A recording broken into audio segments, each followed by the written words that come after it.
এখন এই করতে করতে ওই একটু টায়ার্ড হয়ে যাবে, তখন ও আর নিস্তেজ হয়ে গেল, তখন ওকে বলবে না এবারে এসো, এবার আমি ঠাকুরের চিন্তা করব।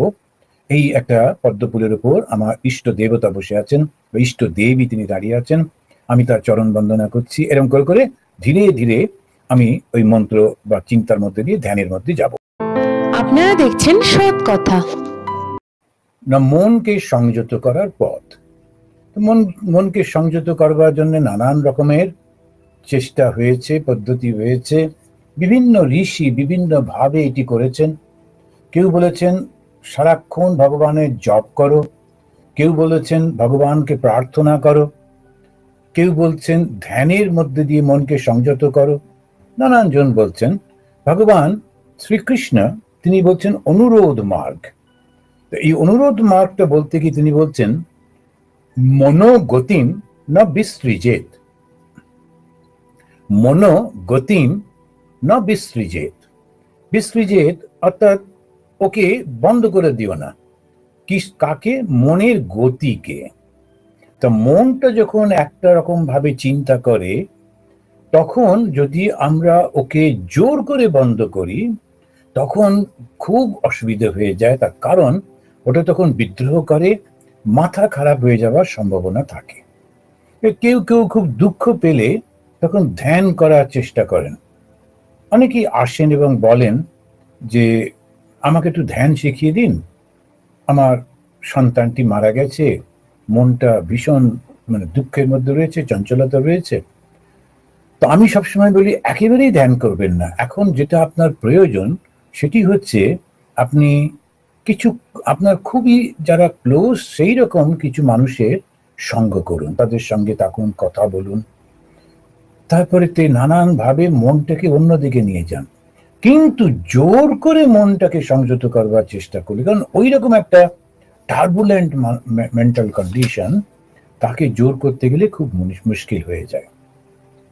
ক্ষিপ্ত, বিক্ষিপ্ত, মূঢ়, একাগ্র, এই তো চারটে আমাদের মনের অবস্থা। আমাদের ঋষিরা মনটাকে বিচার করে তারা বলছেন একটা সময় তাকে যখন সেটা ক্ষিপ্ত হয়ে থাকে, ক্ষিপ্ত মানে ক্ষেপে থাকে, পাগল হয়ে থাকে, আর বিক্ষিপ্ত মানে একটা থেকে আরেকটাতে জাম্প করছে। যখন আমরা কোনো কিছু করবার চেষ্টা করি তখন এই বিক্ষিপ্ত মন একটা থেকে আরেকটা চলে চলে যায়। আপনাদের বলেছি কিনা জানি না, তখন আমরা ব্রহ্মচারী ট্রেনিং সেন্টারে আছি বেলুর মঠে। আমার একই বন্ধু, কিন্তু 1 বছরের জুনিয়র ছিল ওরা। আমরা সেকেন্ড ইয়ার, তো ফার্স্ট ইয়ার, তো ওর সঙ্গে আমার খুব বন্ধুত্ব ছিল। তারপরে আমি শুনলাম যে তখন ওই বেলুর মঠে প্রেয়ার হবে সন্ধেবেলা, তার আগে আমাদের একটু সময় থাকে, তখন আমি ভাবলাম ওর সঙ্গে দেখা করে আসি। ওনার দাদাও সন্ন্যাসী, তো ওর মনে হয় ওরা দুজনেই দেহ রেখেছেন, মারা গেছেন। তো ওর দাদা খুব বড় ইঞ্জিনিয়ার ছিলেন, খুবই সায়েন্টিস্ট ছিলেন। তো উনি এসে রয়েছেন আমাদের মংস কোয়ার্টারে। আমি ভাবলাম ও বোধহয় দাদার সঙ্গে দেখা করতে গেছে, সন্ন্যাসী। তো আমিও গেলাম আমাদের বেলুর মঠের মংস কোয়ার্টারে, গিয়ে ওখানে ওনার ঘরে গেলাম, গিয়ে দেখলাম না ও নেই, কিন্তু ওনার দাদা তখন এই গরমকাল তো মশা আছে, তো সন্ধে হচ্ছে, ধ্যানে বসবেন, তাই খাটেতে মশারি লাগাচ্ছেন। তো আমি যখন গেলাম, বসো বলে, পাশে একটা খাট ছিল, বলে বসো। তো আমি বসলাম। তো উনি খুব সিনিয়র লোক, তুমি যা বলছেন। তো আমি বললাম যে ওরকম আমি ওর সঙ্গে দেখা করতে এসে, হ্যাঁ ও আসবে একটু পরে, গেছে এখানে। তো শোনো, আমি না এরকম একটা ছুটি পেয়েছি 15 দিনের, আর একটা খুব বড় প্ল্যান করেছি। 200 টাকা পেয়েছি। তখন 200 টাকাতে আর কত কি হতে পারে, তখন সেটা বোধ হয় মোটামুটি ধরুন 1980s এর সময় 200 টাকা, হ্যাঁ একটু হয়তো এখনকার থেকে বেশি, কিন্তু তবুও 200 টাকায় কত দূর আর যাবেন। তখন আমি বললাম মহারাজ এই টাকা হবে? আর এইটাই তোমরা প্ল্যান করতে পারো না বলেও তখন উনি বোঝাচ্ছেন আমি যদি এই আশ্রমে যাই, সাধারণত কি হয়, কোনো সাধু গেলে তখন সেই আশ্রম ওকে একটু পয়সা দিয়ে দেয়, তুমি এসছো আমার আশ্রমে, আচ্ছা এরকম। তো যেখান থেকে যে যায় ওই ডেস্টিনেশন টু ডেস্টিনেশনটা দিয়ে দেয়, তাহলে টাকাটা রোল করতে থাকে, আসতে থাকে। টিকিট কাটলাম, খরচা করলাম, আবার টাকাটা পেয়ে গেলাম, আবার একটা টিকিট কাটলাম, এরকম করে। তো উনি বলে যাচ্ছেন, আর মশারিটাকে ম্যাপ মতো দেখাচ্ছেন, এই হচ্ছে হাওড়া, আমি এখান থেকে এই পুরুলিয়া গেলাম, এই পুরুলিয়ার মহারাজের সঙ্গে প্রণাম করবো, দেখা করব, উনি আমাকে এই টাকাটা দিলে ওইটা নিয়ে আমি তখন চলে যাব এই দুর্গাপুর, ওখান থেকে এই ট্রেন ধরবো। আমিও শুনতে শুনতে তারপরে আমি একটু অন্যমনস্ক হয়ে গেছি, তাকিয়ে আছি।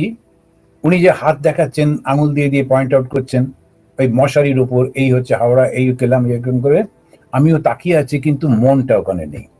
তো এই হচ্ছে ক্ষিপ্ত মন, বিক্ষিপ্ত মন। তো বিক্ষিপ্ত মনের এটা হচ্ছে উদাহরণ। তাকিয়ে আছি, শুনছি, কিন্তু মনটা নেই। ফলটা কি হলো, উনি ইতিমধ্যে উনি কিন্তু দিল্লি পৌঁছে গেছেন এটা ওটা করতে করতে, কিন্তু আমি সেটা খেয়াল করিনি। তো আমি তখন ভাবছি ও দেরি করছে, এখন যদি আসে তাহলে ওর সঙ্গে কথাও বলা যাবে না। এদিকে সন্ধে হয়ে যাচ্ছে, আমাকে আবার যেতে হবে মন্দিরে, সুতরাং অন্য সবাই রেডি হয়ে গেছে, আমাকে গিয়ে হাত পা ধুয়ে মন্দিরে যেতে হবে। এইসব চিন্তাতে আমি বিভোর হয়ে রয়েছি, উনি বোঝাচ্ছেন। আর এদিক ওদিক করতে করতে উনি তখন দিল্লি পৌঁছে গেছেন, আমি তো জানি, খেয়াল নেই।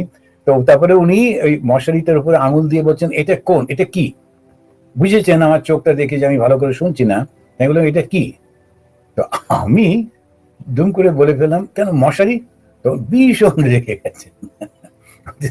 আমি এতক্ষণ ধরে বোঝাচ্ছি আর তুমি আমার কথা একটা শুনছই না। তা এই যে বিক্ষিপ্ত মন, মনটা একটা জায়গা থেকে আরেকটা জায়গায়, কিন্তু আমি তাকিয়ে আছি, শুনছি, অথচ শুনছি না। কেন না, মনটা আরেক জায়গায় আরেক কিছু চিন্তা করছে।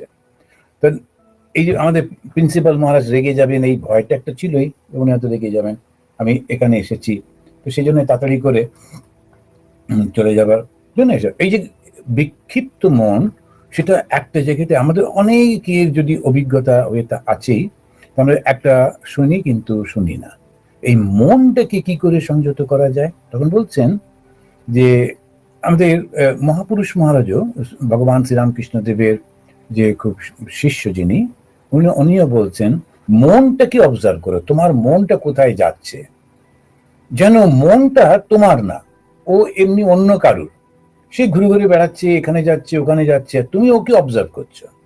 তুমি সাক্ষী, তুমি তো চৈতন্য, তুমি ওকে দেখছো যে ও এখন এখানে গেল, তারপরে সেখানে গেল, তুমি ওর সঙ্গে সঙ্গে দূর থেকে লক্ষ্য করছো।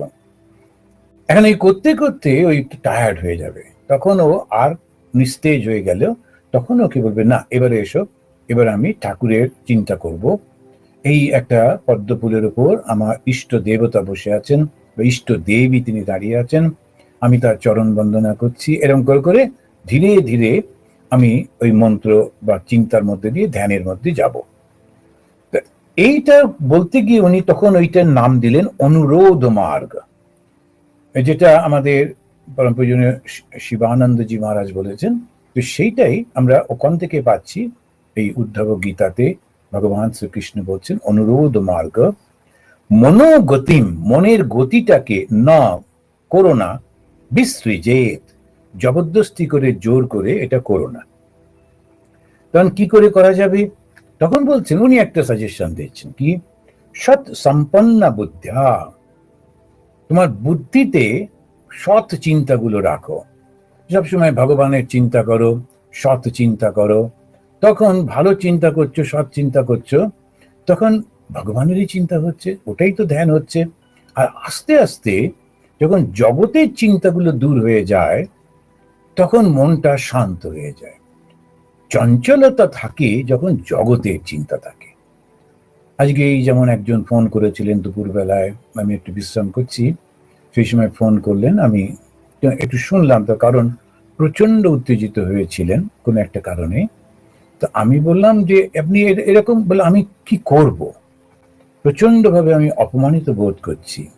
তা আমি বললাম, ধরুন ওরা অন্য কোনো কাউকে ডেকেছে, আপনাকে ডাকেনি, এর মানে কিন্তু আপনাকে অপমান করছে না, হয়তো অন্য কাউকে ওরা একটা চান্স দেওয়ার চেষ্টা করছে। তো সেরকম ভাবে ধরুন আমি অনেক দিন কত সুযোগ পেয়েছি, এবারে ও একটু সুযোগ পাচ্ছে, এইভাবে দেখুন না। তখন দেখবেন ওই মনের মধ্যে যে ভয়ঙ্কর হিংস্রতা, রাগ এসে গেছে, ওটা থাকবে না। আর হিংস্রতাটা খুব ভয়ঙ্কর জিনিস। কেউ কেউ এই রাজনৈতিক কোনো একটা সুবিধার জন্যে, ব্যবসায়ের সুবিধের জন্যে, কোনো কিছু একটা সুবিধার জন্যে, অনেক সময় প্রেম ঘটিত ব্যাপারেও হিংস্র হয়ে ওঠেন। তখন মনে হয় ওকে খুন করে দিতে পারলে, ওকে পৃথিবী থেকে সরিয়ে দিলে আমার শান্তি। শান্তি তো হয়ই না, বরঞ্চ আরো অশান্তি হয়। তারপরে গিয়ে জেলেই সারা জীবন কেটে যায়, এরকম সমস্ত। এই রিসেন্টলি এবারেতে যখন দুর্গাপুজো দেখতে বেরিয়েছিলাম, গেছিলাম, একজন অত্যন্ত ভালো, খুব সুপুরুষ, যাকে বলে, খুব ভালো মানুষ, দেখতে খুব সুন্দর। তো তিনি এসে আমাকে বলছেন যে আপনারা রামকৃষ্ণ মিশন কিছুতেই আপনারা ওই হিন্দুদের ঠিক মতো সাপোর্ট করেন না, আপনারা কেন ওই যীশু খ্রিস্টের কথা বলেন, কেন অন্য ধর্মের। আমি বললাম আচ্ছা একটা ওই আমি তো একটু মজা করে কথা বলতে ভালোবাসি, তাই আমি বললাম দেখুন এই মুহূর্তে না ওই যে পুজো হচ্ছে মায়ের, মা এখন অসুরের সঙ্গে লড়ছেন তো নবমী, তো এই একটু পরেই মা অসুরকে হত্যা করবে, এগুলো তো হয়ে যাক, মায়ের লড়াইটা কমপ্লিট হোক, তারপর আমরা নয় কথা বলবো। আমি একটু সময় নিলাম। চিনি না, কিন্তু উনি এলেন, উনিও আমাকে চেনেন বলে মনে হয় না। তো ওই পোশাক দেখে এসে, লোকটির মুখ দেখে আমি ভাবিনি ওর মধ্যে এত হিংস্রতা। বারবার ঘুরে ঘুরে এসে উনি এটা বলছেন, আমি নাম টাম জানি না, চিনি না, কিন্তু আমার খুব চিন্তা হলো যে এই হিংস্রতাটা এটা কিন্তু মনে হচ্ছে এখন অন্য লোকগুলো সব না থাকলে আমরা খুব ভালো থাকবো, পৃথিবীতে আর কেউ থাকবে না, শুধু আমরা থাকবো। সবসময় এরকম প্রত্যেকেরই প্রায় মনে হয়। কিন্তু শুধু যদি আমরা থাকি, ধরুন যে আমরা আমাদের যে ধর্মটা সেইটা নিয়ে শুধু আমরা পৃথিবীতে একদম যত 8 বিলিয়ন যত লোক আছে সবাই আমরা ওইটা একই ধর্ম, তাহলেও কি শান্তি হবে? তাহলেও কি সত্যি যুদ্ধ বিগ্রহ বন্ধ হবে? তাহলে চিন্তা করতে হয়, কারণ হিংস্রতাটা ভেতরে থাকে তো, আর ওটা মনের মধ্যে থাকে, ওটা চিন্তার মধ্যে থাকে। আর ওই জন্যেই কিন্তু ধর্ম, ধর্ম কি করে, ওইটা তখন মনকে বা সমস্ত আমাদের চিন্তা বুদ্ধিটাকে ভালো করে পরিশুদ্ধ করে দেয়। এখানে আজকেই শুনবো কেমন করে কি তিনি বলছেন, প্রত্যেকটি শরীর আর প্রতিটি জীবাত্মা সব এক, প্রতিটি শরীর। আমরা কিন্তু সবাই আসলে এক।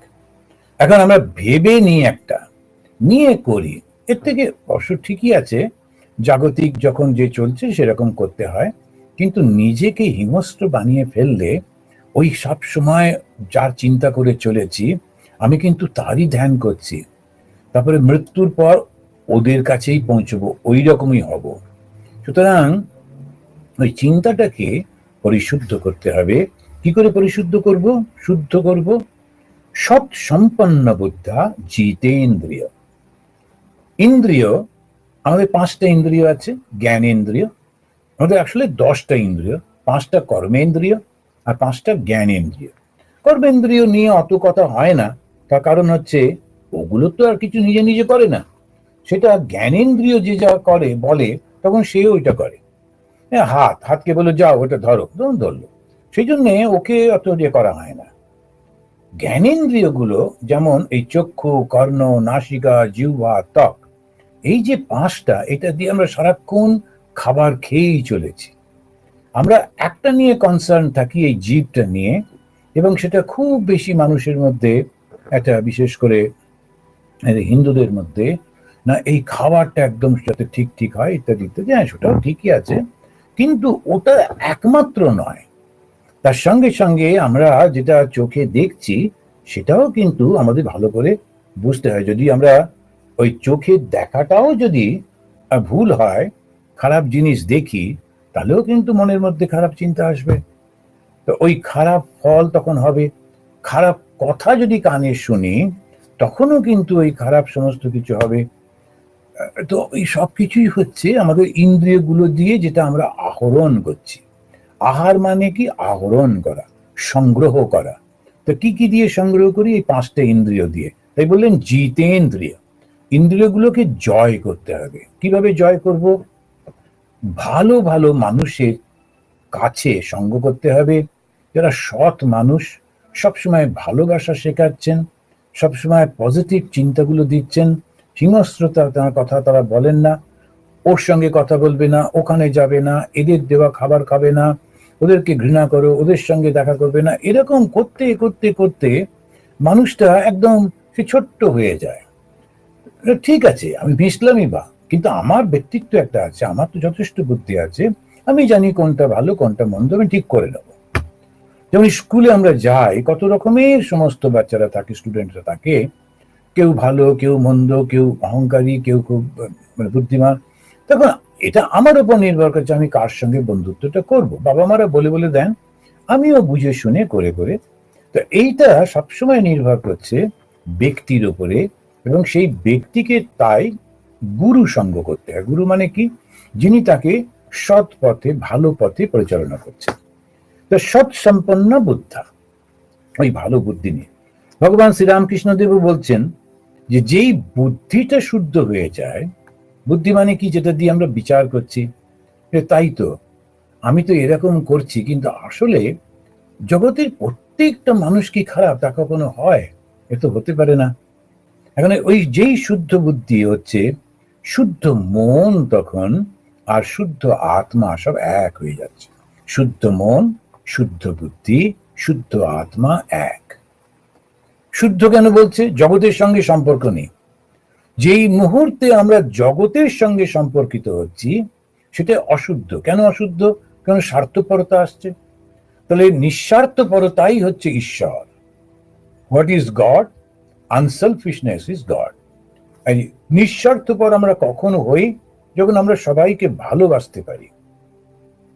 বাবা তিনি সারাদিন ইনকাম করে, সারা মাস ইনকাম করে, সেই টাকাটি ছেলে, মেয়ে, মা, বউ, সবার জন্য, পরিবারের জন্য তিনি সেটি দিয়ে দিচ্ছেন নিঃস্বার্থ।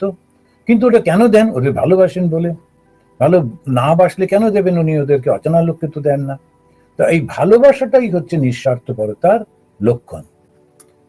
সেই জন্যে বলা হচ্ছে ভগবান কে LOVE, ভালোবাসাই হচ্ছে ভগবান। কারণ উনি আমাদের সকলকে ভালোবাসেন, আর সেই জন্য উনি নিঃস্বার্থ, তার কোনো স্বার্থ নেই, শুধু ভালোবাসেন বলেই আমাদের সাহায্য করছেন।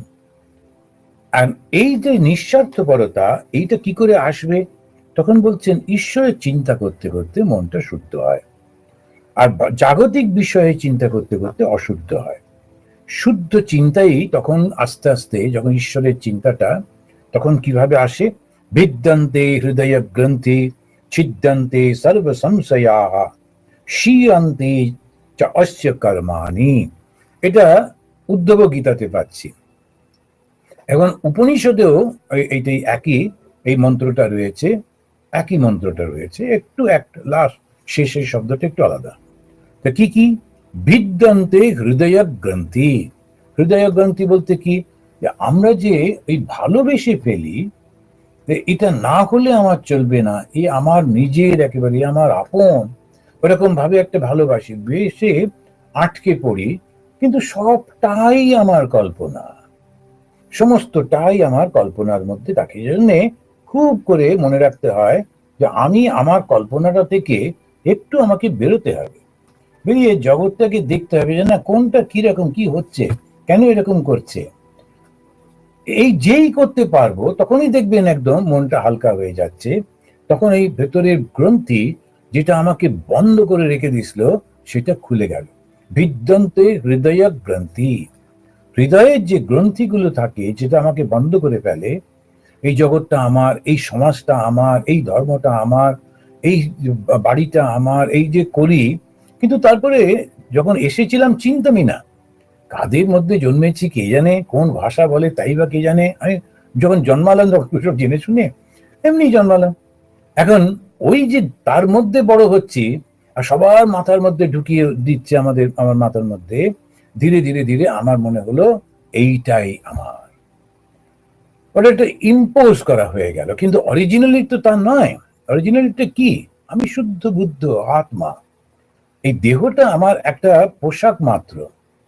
এই দেহটার সঙ্গে যারা যারা সম্পর্কিত সেগুলো সবই দেহের মতোই, কিছুদিন পরেই পড়ে থাকবে, আমি চলে যাব। আমি সম্পূর্ণ আলাদা। এই যে যখন তিনি বলছেন যেই এরকম চিন্তা করতে পারি, তখন এই বন্ধনগুলো ছিন্ন হয়ে যায়।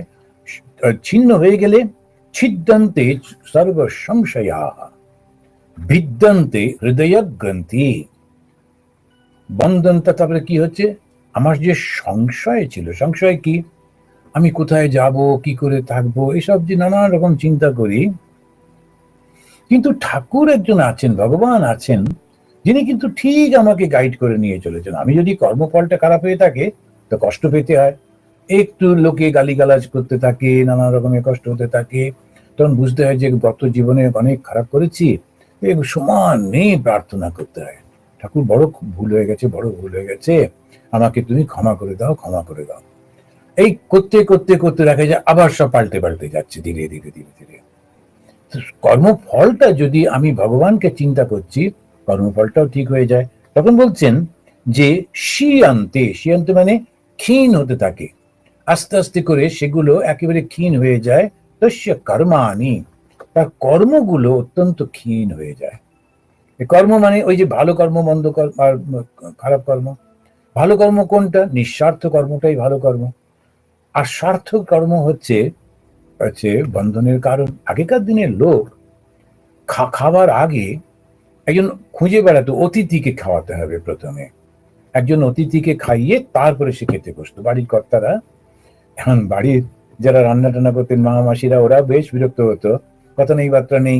অবশ্য এটাও একটু দোষ ছিল, আগে থেকে যে বলবে যে আমি আজকে 3জন লোককে ডেকেছি, সেটা বলতো না, এমনি নিয়ে চলে আসুন আসুন। তো ওনার তো ধর্ম হলো, এদের যে কর্ম, এখন ওই 3জন লোকের হঠাৎ করে আবার খাবার একটু বেশি করে করে রাখতো সবসময়।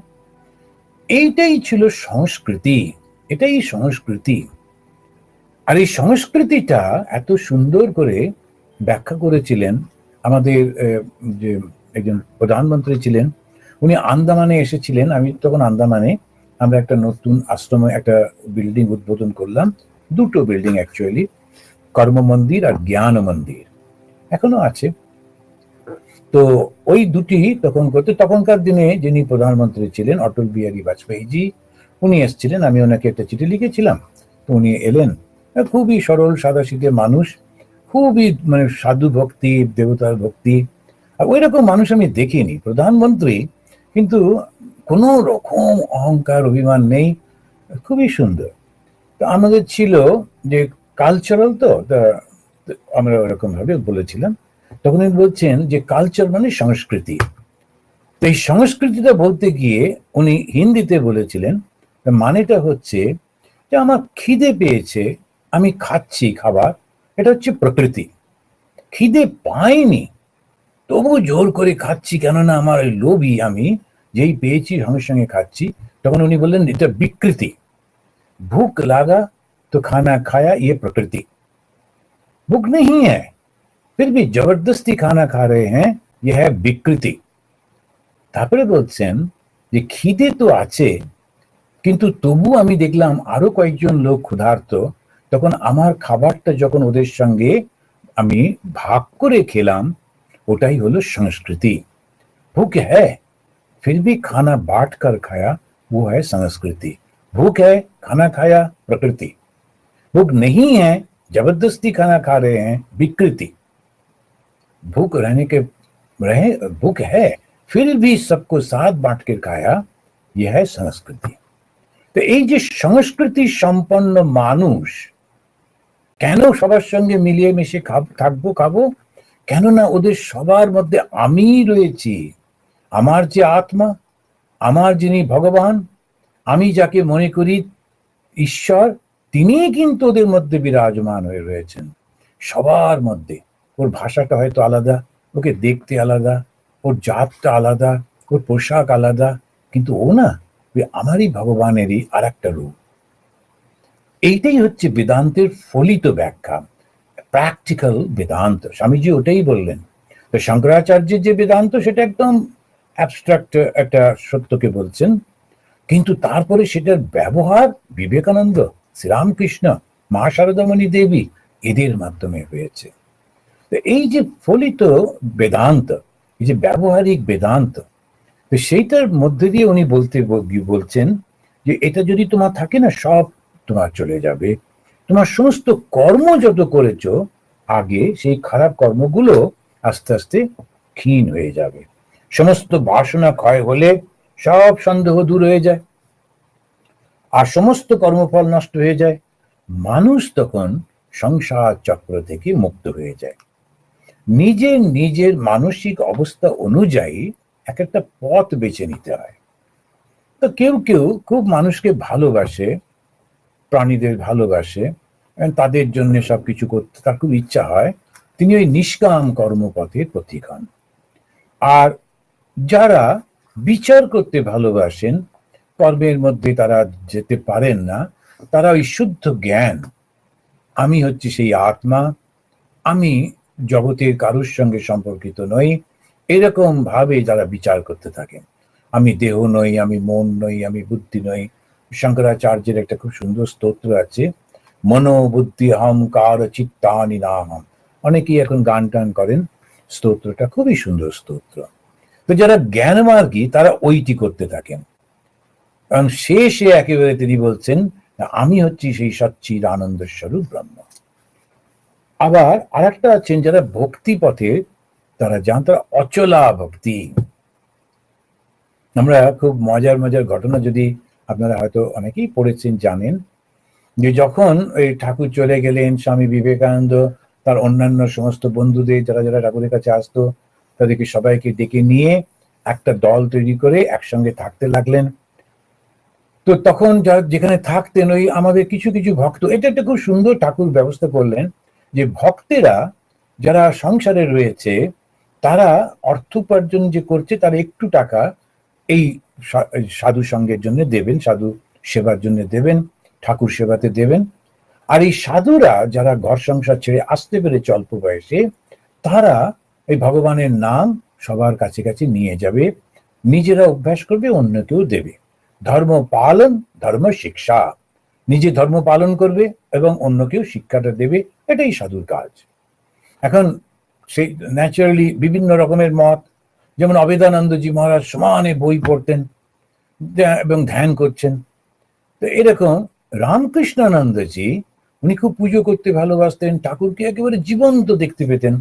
ঠাকুর শুয়ে আছেন, বসে আছেন, খাবেন, স্নান করবেন, উনি একদম সারাক্ষণ ব্যস্ত হয়ে থাকতেন ঠাকুরের সেবাতে।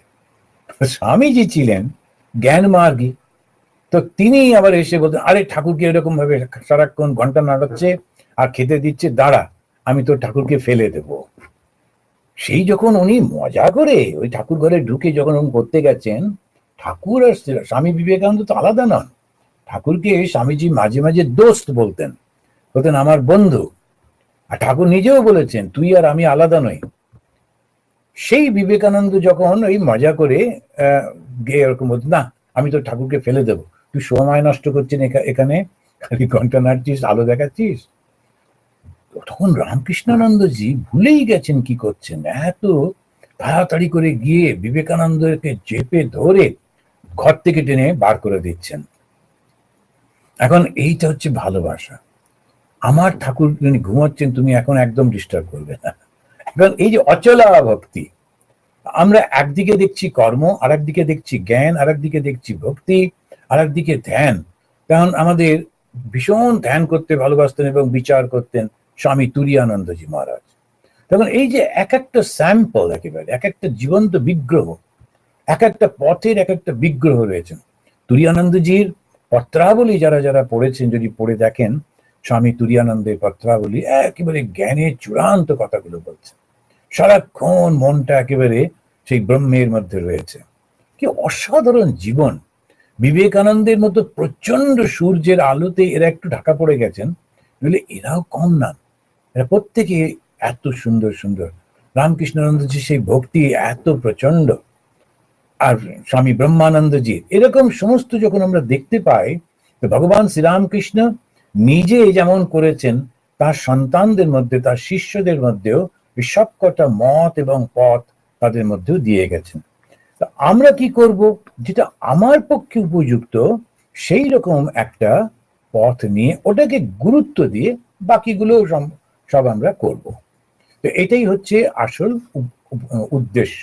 তো রামকৃষ্ণ মিশন শুধু ভক্তি নয়, শুধু জ্ঞান নয়, শুধু ধ্যান নয়, শুধু কর্মও নয়, এই চারটে পথের একটা সমন্বয়, একটা অসাধারণ একটা অর্গানাইজেশন।